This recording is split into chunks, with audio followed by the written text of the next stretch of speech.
Sənsiz necə dözdü mənim ürəyim? Necə soyuq imiş torpağın üzü? Səni öz qoynuna aldı, gizlədi, girib aramıza ayırdı bizi. Xəyalın gözümdən getmir, çəkilmir. Səsin qulağımda qalır hələ də.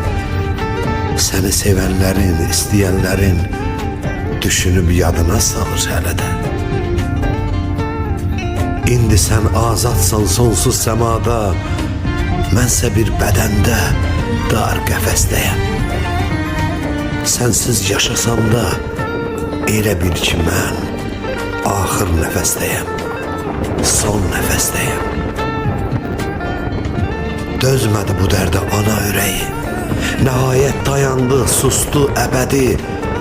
Qırıldı qardaşın qolu, qanadı, o da taleyindən küstü əbədi.